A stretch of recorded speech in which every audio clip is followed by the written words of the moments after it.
الحمد لله نحمده ونستعينه ونستغفره ونؤمن به ونتوكل عليه ونعوذ بالله من شرور أنفسنا ومن سيئات أعمالنا من يهده الله فلا مضل له ومن يضلله فلا هادي له وأشهد أن لا إله إلا الله وحده لا شريك له وأشهد أن سيدنا ومولانا محمدا عبده ورسوله صلى الله عليه وسلم.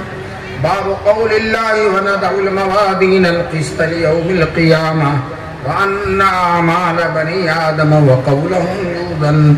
وقال مجاهد القسطاس والعدل بالرومية ويقال القسط مصدر المقسط وهو العادل وأما القاسط فهو الجائر. حدثنا أحمد بن أشكاب قال حدثنا محمد بن فضيل عن عمارة عن ابن القعقاع عن أبي زرعة عن أبي هريرة رضي الله تعالى عنه قال قال النبي صلى الله عليه وسلم كلمتان حبيبتان إلى الرحمن خفيفتان على اللسان ثقيلتان في الميزان سبحان الله وبحمده سبحان الله العظيم او كما قال النبي صلی اللہ علیہ وسلم. عزیز طلباء حضرات علماء کرام اور محترم بزرگوں اور دوستوں، یہ بڑی خوشی بے حد سعادت کا موقع ہے کہ آج آپ کے سامنے مدرسہ دارالعلوم جلالیہ اوجائی کے 204 بچوں نے بخاری شریف کا آخری درس لیا اور 204 بچے بخاری شریف پڑھ کر آج فارغ ہو جائیں گے اور عالم دین بن جائیں گے. اس سے اندازہ لگائیے کہ الحمدللہ یہ مدرسے کتنی خدمات انجام دے رہے ہیں. ایک مدرسہ 200 سے زیادہ عالم ایک سال میں اس نے پیدا کیا اور ہر عالم جس علاقے میں جائے گا انشاءاللہ علاقے میں نور پیدا کرے گا. یہ حدیث پڑھ کر جا رہے ہیں. حدیث کے بارے میں علماء کرام فرماتے ہیں کہ جو حدیث سے شغف رکھتا ہے، حدیث سے تعلق رکھتا ہے، حدیث پڑھتا اور پڑھاتا ہے، حدیث کو پھیلاتا ہے، حدیث پر عمل کرتا ہے، تو حدیث پر عمل کی برکت سے اس کے دل میں رسول پاک صلی اللہ علیہ وسلم کا عشق پیدا ہو جاتا ہے. حضور کے عشق کو پیدا کرنے کی سب سے اچھی چیز حدیث ہے. جیسے اللہ کا عشق پیدا کرنا اور اللہ کا قرب پیدا کرنا، اس میں سب سے زیادہ مؤثر قرآن کریم ہے. چنانچہ مجدد الفسانی سے پوچھا گیا اللہ سے قرب پیدا کرنے کا سب سے بہتر ذریعہ کیا ہے؟ تو انہوں نے کہا قرآن کریم سے جتنا قرب اور نسبت پیدا ہوتی ہے اس سے زیادہ کسی سے نہیں. اگرچہ اللہ کی ضربہ لگانے سے بھی اللہ تبارک تعالیٰ کا تعلق پیدا ہوتا ہے اور جلدی ہو جاتا ہے، لیکن وہ جلدی چلا بھی جاتا ہے. اگر حالات موافق نہ ہوئے تو جلدی چلا بھی جاتا ہے. اور قرآن کریم سے جو قرب الہی پیدا ہوتا ہے، نسبت الہی پیدا ہوتی ہے، وہ اگرچہ دیر میں پیدا ہوتی ہے لیکن وہ جاتی نہیں ہے. اسی طرح سے اللہ کا کلام قرآن ہے، ہمارے رسول پاک صلی اللہ علیہ وسلم کا کلام کیا ہے؟ حدیث ہے. تو حدیث سے بھی حدیث سے سب سے زیادہ عشق رسول پیدا ہوتا ہے. جتنا ہی زیادہ حدیث میں مشغول رہے گا. شاہ ولی اللہ رحمۃ اللہ علیہ کا مکاشفہ ہے کہ ہر محدث کی قبر میں رسول پاک صلی اللہ علیہ وسلم کی قبر مبارک سے نور کا ایک سلسلہ رہتا ہے. یہ حضرت شاہ ولی اللہ محدث دہلوی رحمۃ اللہ علیہ کا مکاشفہ ہے. مکاشفہ اگرچہ دلیل شرعی نہیں ہے لیکن بہرحال بزرگوں کا مکاشفہ ایسی چیز ہے جو عمل کی تحریک پیدا کرتا ہے اور جس کو بیان کیا جا سکتا ہے اور جس پر عمل کیا جا سکتا ہے. تو یہ محدث کی شان ہے. بہرحال حدیث پڑھنے سے عشق رسول پیدا ہوتا ہے اور جب عشق رسول پیدا ہوتا ہے تو رسول پاک صلی اللہ علیہ وسلم کی سنت پر عمل کرنا آسان ہو جاتا ہے. اگر عشق بہت زیادہ ہے حضور سے تو حضور کی سنت انسان کی طبیعت بن جاتی ہے. جس طرح سے سانس لینا بے تکلف ہوتا ہے، چلنا پھرنا بولنا اس کے لیے بے تکلف ہوتا، اسی طرح سے اس کی فطرت اور طبیعت اور عادت بن جاتی ہے رسول پاک صلی اللہ علیہ وسلم کی سنتوں پر عمل کرنا۔ ہر موڑ پر، ہر حال میں وہ رسول پاک صلی اللہ علیہ وسلم کی سنت پر عمل کرتا ہے۔ چنانچہ دارالعلوم دیوبند کے بانی قاسم العلوم والخیرات حضرت مولانا قاسم نانوتوی رحمۃ اللہ علیہ، انگریزوں نے شاملی کی جنگ کے پاداش میں اور شاملی میں انگریزوں سے جہاد کیا تھا، اس کے بدلے میں انگریزوں نے حضرت پر پھانسی کا وارنٹ جاری کر دیا کہ جہاں ملیں گے گرفتار کر کے پھانسی دی جائے گی۔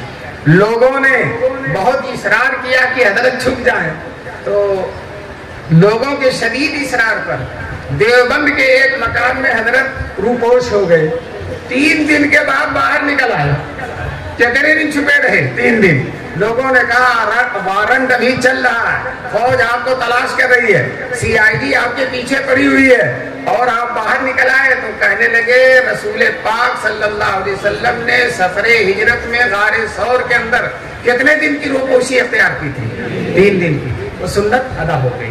تو دیکھو سنت فطرت اور طبیعت بن جاتی ہے، کس کی برکت سے؟ حدیث کی برکت سے فطرت بن جاتی ہے سنت۔ شاہ فضل الرحمان گنج مراد آبادی جو ہمارے ہندوستان میں سلسلہ نقش بندیہ کے بہت بڑے پیر گزرے ہیں اور پورا ہندوستان ٹوٹ کر جن کی خدمت میں آتا تھا، حضرت اقدس تھانوی رحمۃ اللہ علیہ، بڑے بڑے لوگ ان کے پاس گئے ملنے کے لیے، زیارت کے لیے، دیدار کے لیے۔ 120 سال کی عمر میں انتقال ہوا۔ جب لیتے تھے انتقال اور جاکنی کی کیفیت طاری ہو گئی، پائجامہ پہنے ہوئے تھے، لوگوں نے سوچا پائجامہ نکال کر لنگی پہنا دیا جائے تاکہ کروٹ میں اس طرح سے اور جو غسل وغیرہ میں آسانی ہو۔ تو نکالنے والے نے پائجامے کو داہنے پیر سے نکالنا شروع کر دیا، حالانکہ سنت ہے کہ پہنا جائے تو دائیں پیر میں اور نکالا جائے تو بائیں پیر سے۔ اب مولانا تو بول نہیں سکتے تھے، بے ہوش تھے، جاکنی کا عالم تھا، دنیا سے جانے کا وقت تھا، لیکن دیکھو یہ اسی وقت ہو سکتا جب سنت طبیعت بن جائے کہ مولانا نے داہنا پیر جس سے وہ پاجامے کو نکال رہا تھا سمیٹ لیا۔ منع تو نہیں کیا، روکا تو نہیں، اس لیے کہ زبان خاموش ہے اور دل کی گویائی نہیں جاتی۔ زبان تو خاموش ہے لیکن دل بول رہا ہے، چنانچہ مولانا نے پیر کو سمیٹ لیا۔ سمجھنے والے سمجھ گئے کہ ہم غلط کر رہے ہیں، بائیں پیر سے نکالنا شروع کر کیا تو مولانا نے پیر کو نہیں سمیٹا۔ یہ ہے سنت کا فطرت بن جانا۔ حضرت گنگوہی رحمۃ اللہ علیہ، حاجی امداد اللہ مہاجر مکی رحمۃ اللہ علیہ سے بیعت ہوئے اور بیعت ہونے کے بعد چند مہینے گزرے، سارے مریدین اپنے حالات کا خط لکھتے تھے کہ آپ کے بیعت کے بعد یہ کیفیت ہوئی، یہ کیفیت ہوئی، یہ کیفیت ہوئی۔ مولانا گنگوہی نے کچھ نہیں لکھا۔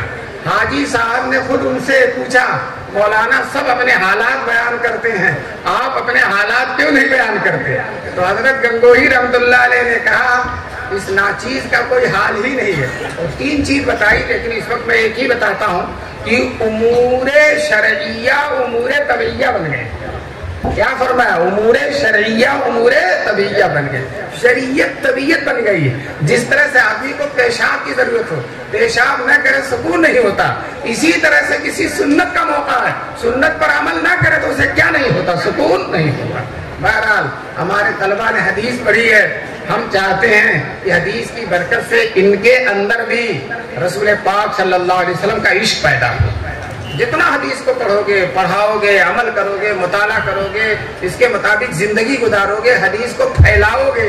چنانچہ حدیث میں رسول پاک نے یہ بھی فرمایا ہے صلی اللہ علیہ وسلم، نصر اللہ عبدا سمع مقالتی، تر و تازہ رکھے اللہ تعالیٰ اس بندے کو۔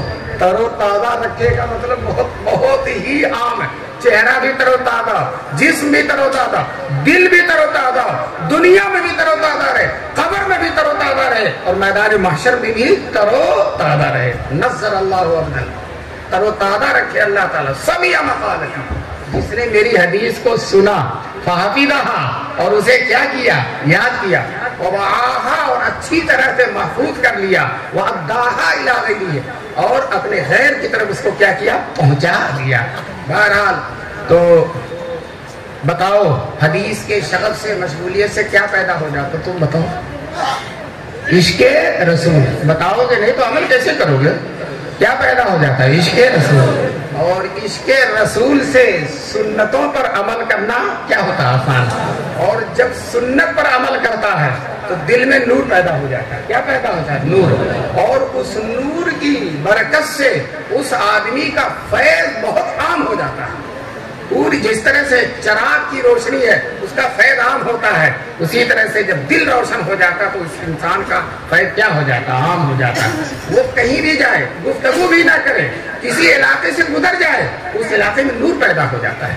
چنانچہ حضرت شاہ ولی اللہ رحمۃ اللہ علیہ جو ایک بہت بڑے بزرگ گزرے ہیں، وہ فرماتے ہیں اگر کوئی میری محفل میں اس لیے آتا ہے کہ میں بولوں اور میرا بولنا ہی اس کے لیے مفید ہے تو میری مجلس میں نہ آیا کرے. میرا بولنا کوئی ضرورت، میری مجلس میں بیٹھے اور مجھ سے جو فیض حاصل کرنا ہو حاصل. تو یہ فیض جو ہوتا ہے زبان سے بولنے پر موقوف نہیں ہے، اس کے پاس جو بیٹھتا ہے تو از دل سے کوئی بات اٹھتی ہے اور دل میں جا کر کیا ہو جاتی؟ پہنچ جاتی ہے. اللہ تعالی ہم سب کو سنت کے اس نور سے سرفراز فرمائے. آپ جو کتاب پڑھ رہے ہیں بخاری شریف جس کو ختم کر رہے ہیں، اس کتاب کی مقبولیت کا کوئی اندازہ نہیں، اس کی حد نہیں ہے کتنی مقبول ہے. مولانا قاسم نانوتوی رحمۃ اللہ علیہ فرمایا کرتے تھے 3 کتابیں البیلی ہیں. یہ البیلی کا لفظ ایسا لفظ ہے جس کا میں ترجمہ نہیں کر سکتا، ترجمہ کرو گے بات بگڑ جائے گی. 3 کتابیں البیلی ہیں، قرآن کریم، بخاری شریف اور مثنوی شریف. تو اس میں دوسری کتاب کون ہے؟ بولو. بخاری شریف. دنیا میں آج کل سال کا آخر ہے، دنیا میں کہاں بخاری ختم ہو رہی ہے. ابھی دارالعلوم دیوبند کے معزز استاد مولانا شوکت صاحب بیٹھے ہیں، یہ بخاری ختم کراتے تھک جاتے ہیں. اتنی جگہوں پر بخاری ختم ہوتی ہے. آج یہاں 204 بچے ختم کیا، وہ بھی دارالعلوم دیوبند میں 1200-1300 بچوں نے بخاری کو ختم کیا. مظاہر میں، وقف میں اور چپے میں، چھوٹے بڑے مدارس میں اب تو ماشاءاللہ بچوں کے بھی مدرسے ہیں اور بچیوں کے بھی مدرسے ہیں، اور اس میں بھی بخاری پڑھی جاتی ہے. یہ الگ بات ہے، بچیاں ہیں نہیں، کہنے میں کوئی حرج نہیں ہے کہ لڑکے تو ماشاءاللہ پڑھتے انہیں آتا جاتا ہے، لیکن بچیاں بہرحال نام کرتی ہیں، اس لیے کہ آخری حدیث 15 دن سے رٹوائی جاتی ہے، پھر بھی 2-3 غلطیاں کر ہی دیتی ہیں، 2-3 غلطیاں اس میں کر دی. بہرحال پوری دنیا میں چپے میں یہ کتاب مقبول ہے.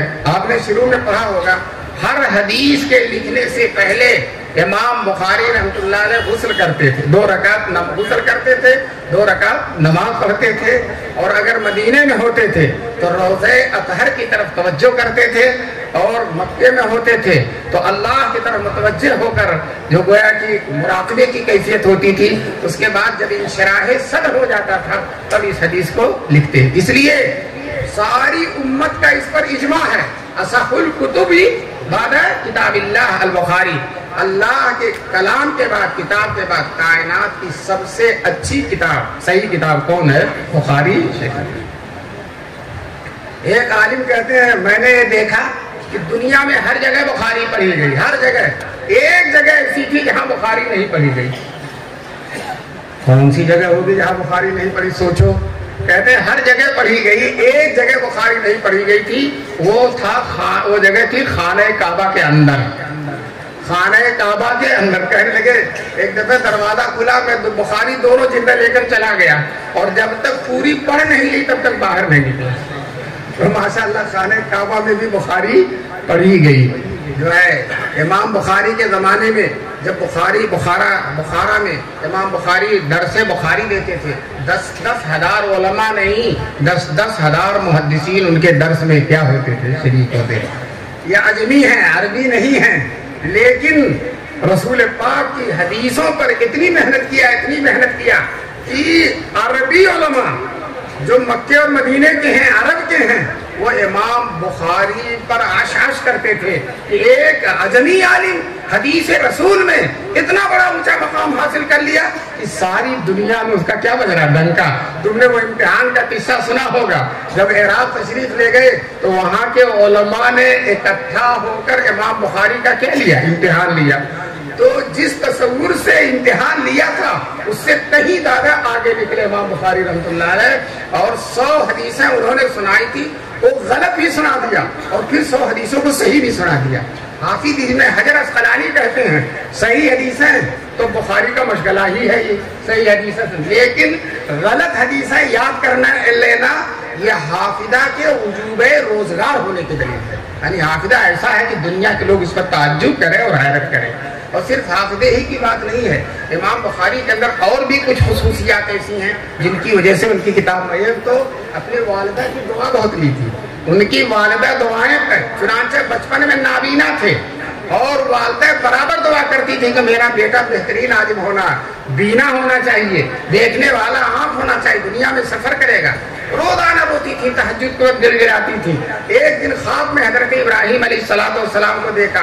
حضرت ابراہیم علیہ السلام نے کہا جاؤ اللہ نے تمہارے بیٹے کی آنکھ روشن کر دی۔ ماں کی دعا، بچوں ماں کی دعا ضرور لیا کرو، سمجھ رہے ہو؟ ماں کی دعا سے بڑا فیض ہوتا ہے۔ چنانچہ پھر آنکھ روشن ہوئی تو اتنی روشن ہوئی کہ کبھی بھی چشمہ وشمہ لگانے کی ضرورت نہیں پڑی۔ تاریخ کبیر نام کی انہوں نے کتاب لکھی ہے بخاری کے علاوہ، اس کو چاندنی رات میں بیٹھ کر لکھا ہے، روشنی آپ کی اتنی تیز تھی کہ چاندنی رات۔ دوسری بات، امام بخاری رحمۃ اللہ علیہ نے علم کے لیے محنت بہت کی، سفر بہت کیا، چنانچہ کہتے ہیں مجھے یاد نہیں ہے کہ کم دخل تو بغداد، کتنی دفعہ میں بغداد میں محدثین کے ساتھ داخل ہوا، بصرہ میں، بغداد میں، مجھے یاد نہیں ہے۔ اور طالب علمی کے زمانے میں جو ہے کھانے پینے کا کوئی سبب نہیں، پتیاں کھا کر، گھاس کھا کر امام بخاری نے سب جو علم حاصل کیا۔ آج تو ہمارے طلبہ دونوں ٹائم بھات کھاتے ہیں اور اس کے ساتھ سالن بھی کھاتے ہیں، کسی مدرسے میں مچھلی بھی ملتی ہے، اور امام بخاری رحمۃ اللہ علیہ کا حال یہ ہے کہ گھاس کھا کر پڑھا رہے ہیں، لمبے اسفار کیے ہیں۔ تو دوستو، علم کے لیے جب محنت کی جاتی ہے، علم پر اپنے آپ کو قربان کر دیا جاتا ہے، تو اللہ تبارک تعالیٰ، اللہ کی صفت ہے علم، یہ بھی متوجہ ہو جاتی ہے، اور جس کی طرف یہ صفت خاص متوجہ ہو جاتی ہے وہ امام بخاری بن جاتا ہے، بڑا عالم بن جاتا ہے، اللہ والا بن جاتا ہے۔ بہرحال یہ چند باتیں میں نے بخاری کے سلسلے میں آپ کے سامنے رکھی ہے۔ اب یہ بخاری کا آخری باب ہے، باب قول اللہ ونضع الموازین القسط لیوم القیامہ۔ علامہ ابن حجر جو بخاری کے سب سے بڑے شارح ہیں، وہ اپنے استاد علامہ سراج الدین بلقینی رحمۃ اللہ علیہ کا قول نقل کرتے ہیں کہ امام بخاری نے آخری باب کتاب التوحید کا رکھا ہے، تم نے پڑھا ہوگا آخری باب کتاب التوحید، اور پہلا باب کتاب الایمان کا ہے جہاں سے بخاری شروع ہو رہی، انما الاعمال بالنیات۔ اور تو اس کی وجہ یہ بتاتے ہیں کہ جو ہے انسان کی دنیا میں بھی حفاظت اور آخرت میں بھی حفاظت توحید کی وجہ سے ہوگی، اللہ کی وحدانیت پر یقین کی وجہ سے ہوگی۔ اسی لیے امام بخاری نے پہلا باب بھی توحید ہی کا رکھا ہے، کتاب الایمان، اور آخری باب بھی کس کا رکھا ہے؟ توحید کا، کہ اولاً و آخراً دنیا اور آخرت میں انسان کی کامیابی کی اصل سرچشمہ اور بنیاد توحید ہے۔ اس بات کی طرف اشارہ کرتے ہوئے کتاب کو شروع بھی کیا ہے توحید سے، اور کتاب کو ختم بھی کیا کس پر؟ توحید پر۔ اور اس کے بعد ترجمۃ الباب ہوتا ہے، ایک باب قائم کرتے ہیں، اس باب کے تحت عنوان بناتے ہیں اور اس عنوان کے تحت حدیثیں لاتے ہیں، اور علماء کرام کہتے ہیں بخاری کی شرح میں سب سے اہم چیز جو ہوتی ہے کیا ہے؟ ترجمۃ الباب، کہ یہ عنوان جو قائم کیا، یہ حدیث بظاہر بات ہے دونوں میں مطابقت نظر نہیں آتی، لیکن محدثین اس پر محنت کر کے بتاتے ہیں کہ اس باب میں اور اس حدیث میں مناسبت کیا ہے۔ تو یہ آخری جو ترجمۃ الباب ہے اس میں نضع الموازین القسط ہے، عدل کا ترازو رکھا جائے گا قیامت میں۔ کہتے ہیں آخری وہ عمل، سراج الدین بلقینی کہتے ہیں آخری وہ عمل جس سے یہ جانا جائے کہ آدمی کامیاب ہوا یا ناکام ہوا، وہ میدان محشر کا ترازو ہے۔ اگر نیکیاں زیادہ ہو گئی ہیں تو آدمی کیا ہو گیا؟ کامیاب، اور برائیاں اگر زیادہ ہو گئی ہیں تو آدمی کیا ہوا؟ ناکام۔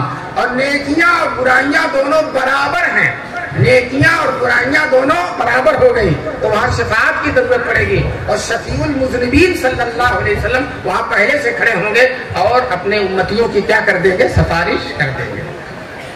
تو بہرحال یہ تصور مولانا نعمت اللہ جو بہت بڑے محدث ہیں دارالعلوم دیوبند میں، وہ یہاں بھی پڑھا چکے ہیں اس مدرسے میں، شیخ الاسلام جے نگر میں پڑھا ہے، شیخ الاسلام کے شاگردوں میں ہیں، وہ کہتے ہیں کہ جب آدمی کے دل کے اندر یہ استحضار رہے گا کہ میرا یہ عمل تولا جائے گا، ہر عمل کے بارے میں نماز پڑھ رہا ہے، زکات دے رہا، تو وہ اچھا عمل اور اچھا ہو جائے گا، اور برے عمل سے وہ بچنے کی کوشش کرے گا اگر یہ تصور ہو جائے کہ میرا یہ عمل تولا جائے۔ تو آخر میں یہ بات لا کر امام بخاری سارے لوگوں کے ذہن میں یہ ڈال کر چاہتے ہیں کہ دیکھو تم جو بھی عمل کرو گے میدان محشر میں اس عمل کو تولا جائے۔ پہلے علماء یہ جواب دیتے تھے کہ اللہ تعالی اعمال اور اقوال جو آراز ہیں اپنی قدرت سے ان کو جسم بنا دیں گے، اور جسم تولا جا سکتا ہے تو اعمال بھی تولے جا سکتے ہیں۔ تو گویا منطق کی یہ طریقہ شکل ہوئی کہ اعمال کو اللہ تعالیٰ اجسام بنا دیں گے اور اجسام تولے جا سکتے ہیں۔ تو اب نتیجہ نکالو، اعمال تولے جا، پڑھا تھا نا منطق۔ اور کچھ علماء کہتے ہیں اعمال سے مراد رجسٹر ہے، صحیفہ اعمال ہے جو فرشتے لکھ رہے ہیں، ان کو تولا جائے گا۔ لیکن آج کے زمانے میں علمی جواب کی ضرورت نہیں، مشاہداتی جواب بھی کافی ہے۔ آج بخار کو ناپ لیا جاتا ہے، بخار آراز ہے نا، اس کو کیا کیا جاتا ہے؟ ناپ لیا جاتا ہے۔ گرمی اور سردی کو ناپ لیا جاتا ہے۔ ایک مشین چلی ہے کہ یہ جھوٹ بول رہا ہے جھوٹ نہیں بول رہا، اس کو ناپ لیا جاتا ہے، جھوٹ بول لیا جائے ناپ لیا جاتا ہے۔ بہرحال جب اس دنیا میں آپ تو اس علمی بحث کی ضرورت ہی نہیں، لیکن یہ یاد رکھو، اس بات کا استحضار رکھو کہ سب کا عمل تولا جائے گا۔ عمل کرنے والے چار طرح کے ہوتے ہیں۔ ایک مومن کامل ہے جس کے گناہ ہے ہی نہیں، کوئی گناہ ہی نہیں ہے، اور اگر گناہ ہوا تھا تو اس وقت کے آنے سے پہلے اس کا گناہ کیا ہو گیا؟ معاف ہو گیا، کوئی گناہ ہے ہی نہیں، تو وہ اس کا عمل نہیں تولا جائے گا۔ تولا وہاں جائے گا جہاں نیکیاں اور گناہ دونوں، یہاں گناہ ہے ہی نہیں تو تولا نہیں جائے گا۔ بے حساب و کتاب جنت میں جائیں گے۔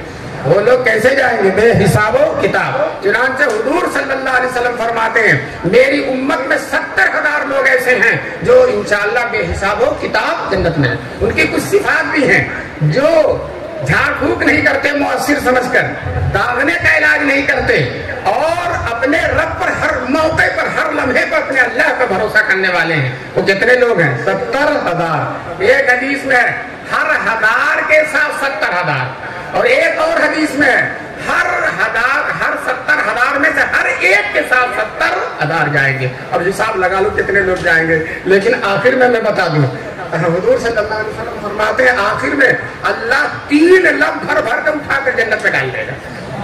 3 لب بھر بھر۔ دوستو ہم اگر پہلے میں نہ آئے تو انشاءاللہ دوسرے میں آ جائیں گے، اس کو تو رکھنا چاہیے۔ دوسرے میں نہیں آئے تو تیسرے میں آ گئے، چوتھے میں تو انشاءاللہ آ ہی جائیں گے۔ اللہ کی ذات سے توقع رکھنا چاہیے۔ اللہ تعالی ہم سب کو ان بندوں میں شامل فرمائے جو بے حساب کتاب، اس لیے کہ خود اللہ کے رسول نے فرمایا جب مانگنا ہے اللہ سے تو اعلیٰ چیز مانگو، جنت الفردوس مانگو۔ تو ہم بھی اللہ سے اعلیٰ چیز مانگ رہے ہیں کہ اللہ ہم کو بے حساب کتاب جنت میں پہنچائے۔ اور دوسرے وہ لوگ ہیں خلطوا عملا صالحا وآخر سیئا، کچھ اچھے عمل ہیں کچھ برے عمل ہیں، ان کے اعمال تولے جائیں گے۔ 2 ہوئے۔ تیسرے وہ کافر ہیں جنہوں نے کوئی نیکی کی ہی نہیں، ایسے بدترین قسم کے کافر ہیں کہ کوئی نیکی نہیں، تو وہ بھی بے حساب و کتاب جہنم میں جائیں گے، جنت میں نہیں، کہاں جائیں گے؟ بے حساب و کتاب۔ اور کچھ کافر ایسے ہیں جنہوں نے اچھے کام کیے ہیں، دان کیا ہے، اسٹیشن پہ پانی پلایا ہے، ٹھنڈے پانی کی مشین لگا دیا ہے، غریبوں کا علاج کرا دیا، کافر ہونے کے باوجود ان کے اعمال تولے جائیں گے۔ اور تولنے کا یہ فائدہ ہوگا، وہ جنت میں تو جائیں گے نہیں، لیکن ان کو حسرت ہوگی کاش کہ ہم مومن ہوتے، ایمان ہوتا تو ہماری یہ نیکیاں ہم کو کہاں لے جاتی؟ جنت میں لے جاتی۔ بہرحال یہ 4 طرح کے لوگ ہیں جن کے اعمال تولے جائیں گے۔ پہلا مومن جن کے اعمال تولے، کچھ اس میں سے تولے جائیں گے کچھ نہیں۔ مومن کامل جس کے گناہ نہیں ہے، عمل تولا نہیں جائے گا، اور گناہ ہے تو عمل تولا جائے گا۔ اور کافر جس کی کوئی نیکی ہی نہیں، کافر ایک کامل ہے، مومن کامل کے مقابلے میں کیا بولو کافر کامل ہے، تو اس کا بھی عمل تولا نہیں جائے گا۔ اور آخر میں جو کافر گناہ بھی کیا ہے اور نیکیاں بھی کی ہے اور کفر ہے تو اس کے اعمال کو تولا جائے گا۔ بہرحال یہ چند مختصر سی بحثہ تھی جو میں نے تمہیں سمجھا دیا۔ میرا وقت 3:30 بجے تک تھا اور اللہ تبارک تعالیٰ نے وقت پورا کرا دیا۔ اب میں حدیث کا ترجمہ کرتا ہوں۔ ہم سے حدیث بیان کیا احمد ابن اشکاب نے، امام بخاری کے استاد محترم ہیں۔ کون؟ اشکاب۔ اس کا بھی ترجمہ کر دوں خالی جی۔ وَأَنَّ أَعْمَالَ بَنِي آدم، اعمال بنی آدم اور ان کے قول، بعض نسخوں میں اقوال ہے اور بعض نسخوں میں قول ہے، اور قول بھی ہے تو اقوال ہی کے معنی میں ہے، یہ میدان محشر میں تولے جائیں گے۔ اس حدیث سے بھی ہے اور قرآن کی آیت سے بھی ثابت ہے۔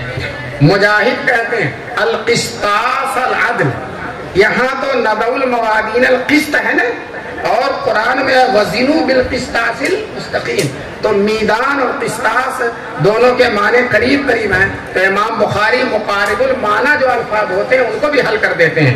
قسطاس سے مراد عدل ہے رومی زبان میں، اور قسط جو ہے یہ مقسط کا مصدر ہے، مقسط باب افعال کا ہے، اور باب افعال کا مصدر اقساط ہوگا، لیکن امام بخاری کہہ رہے ہیں کہ مقسط کا مصدر کیا ہے؟ بولو قسط ہے، اس لیے کہ دیکھو منطق کو پڑھا نا، مقسط کا مصدر اقساط اور اقساط کا مصدر قسط ہے، تو مقسط کا بھی مصدر کیا ہوگا؟ مصدر نہیں تو مصدر المصدر۔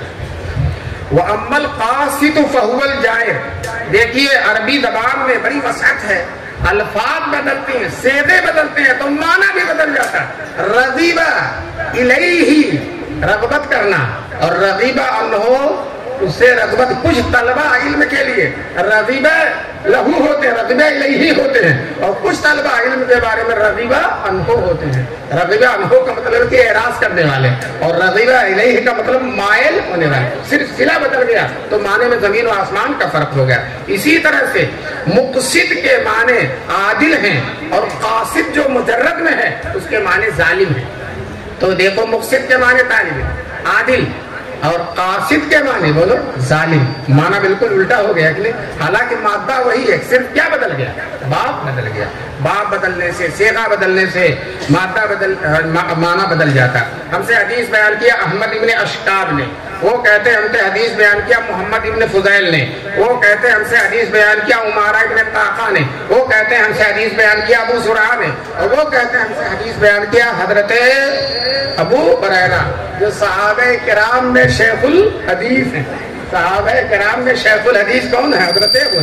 3 سال رہے صرف حضور کی خدمت میں، اور سب سے زیادہ حضور صلی اللہ علیہ وسلم کے حدیثوں کے راوی ہیں۔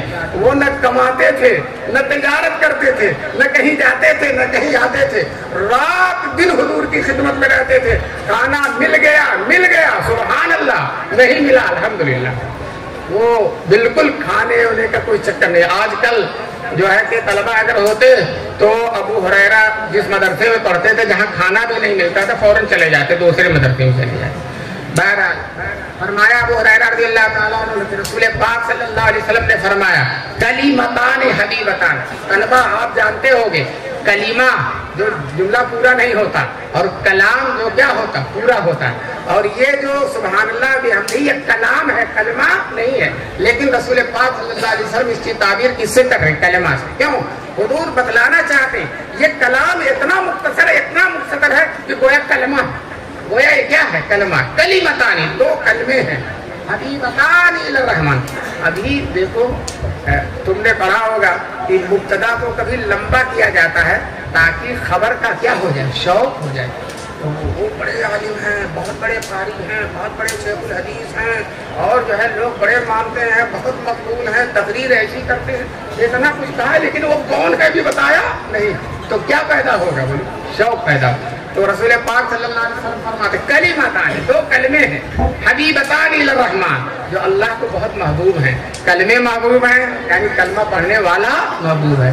خفیفتان علی اللسان، ابھی ان کلموں کو نہیں بتا رہے، ان کی صفات بتاتے چلے جا رہے ہیں تاکہ تشویق خبر پیدا ہو۔ فرمایا خفیفتان علی اللسان، زبان پر بہت ہلکے، اتنے ہلکے ہیں کہ جنہوں نے گٹکا کھا کھا کر، پان کھا کھا کر اپنی زبان کو موٹی کر رکھا، وہ بھی ادا کر لیتے ہیں اس کو۔ کہتے ہیں ثقیلت خفیفتان علی اللسان، زبان پر بہت ہلکی ہیں، ثقیلتان فی المیزان، لیکن میدان محشر میں جب ترازو پر رکھ دیے جائیں گے تو ان کا وزن کیا ہوگا؟ بہت بھاری ہوگا۔ وہ طلبہ یاد رکھیں، سب لوگ یاد رکھیں تاکہ ان کلموں کو کثرت سے پڑھیں اور میدان محشر میں عمل کے ترازو پر ہمارا نیک عمل کیا ہو جائے؟ بھاری ہو جائے۔ کچھ اعمال ایسے ہیں جو میدان محشر میں بہت وزن رکھتے ہیں، چنانچہ حدیث میں رسول پاک صلی اللہ علیہ وسلم نے فرمایا علماء کے قلم کی سیاہی شہید کے خون کی سرخی سے زیادہ وزندار ہوگی میدان محشر میں عدل کے ترازو پر۔ تو بہت سے اعمال ایسے ہیں جن کا وزن بہت زیادہ ہوتا ہے، انہی اعمال میں یہ کلمہ بھی ثقیلتان فی المیدان، میدان محشر کے ترازو میں وہ بہت بھاری ہوں گے۔ وہ کون کلمے؟ اب آگے دیکھو، انتظار تھا جن کا، وہ گھڑیاں ختم ہو گئی اور وہ کلمے آ گئے۔ کون ہے کلمے؟ سبحان اللہ و بحمدہ، سبحان اللہ العظیم، سبحان اللہ، اللہ ہر عیب سے پاک ہے، اور بحمدہ ہر تعریف کا حقدار ہے، ہر عیب سے پاک ہے اور ہر تعریف کا حقدار ہے، اور سبحان اللہ العظیم، اور ہر بڑائی اور ہر عظمت کا مالک ہے۔ تو تین بات ہوئی، ہر عیب سے پاک اور ہر کمال سے متصف ہے اور ہر بڑائی کا وہ قابل ہے، اور اس کی ذات کے اندر ہر طرح کی بڑائی ہے، بلکہ دوسروں کو بڑائی دینے والی بھی اسی کی ہستی ہے۔ جو علماء نے لکھا ہے کہ یہ کلمہ یاد رکھا جائے اور کم سے کم روزانہ 100 دفعہ اس کو پڑھا جائے، معمول بنا لو تو ذکر کا ذکر بھی ہے اور عمل کا عمل بھی ہے۔ کیا ہے؟ سبحان اللہ و بحمدہ، سب لوگ پڑھو، پورا مجمع پڑھ لے، سبحان اللہ و بحمدہ سبحان اللہ العظیم۔ آخر میں دستور ہے کہ جب بخاری کا آخری درس دیا جاتا ہے تو طلباء اور علماء جو ہوتے ہیں ان کو اجازت دی جاتی ہے۔ میں نے حدیث شریف بخاری پڑھی ہے حضرت شیخ نصیر احمد صاحب اور شیخ عبدالحق صاحب رحمۃ اللہ علیہ سے، اور انہوں نے پڑھی ہے شیخ الاسلام والمسلمین حضرت مولانا حسین احمد مدنی سے، اور انہوں نے پڑھی ہے شیخ الہند مولانا محمود حسن صاحب سے، اور انہوں نے پڑھی ہے قاسم العلوم والخیرات مولانا قاسم نانوتوی سے، اور انہوں نے پڑھی ہے شاہ عبد الغنی مجددی جو مدینے میں بقیع کے اندر حضرت عثمان غنی کے روضہ منورہ کے پاس دفن ہے، بالکل شاہ عبد الغنی، اور انہوں نے پڑھی ہے شاہ اسحاق سے جو مکے میں معلات کے قبرستان میں دفن ہے، اور انہوں نے پڑھی شاہ عبد العزیز سے، اور انہوں نے پڑھی ہے مسند ہند حضرت شاہ ولی اللہ محدث دہلوی رحمۃ اللہ علیہ سے پڑھی ہے، اور ان کے بعد سے لے کر رسول اللہ تک یہ نسب کتابوں سلسلہ کتابوں میں لکھا ہوا ہے۔ سارے علماء اور طلباء کو میں اجازت دیتا ہوں، کہیں ہم نے قبول فرمایا، دعا کیجیے۔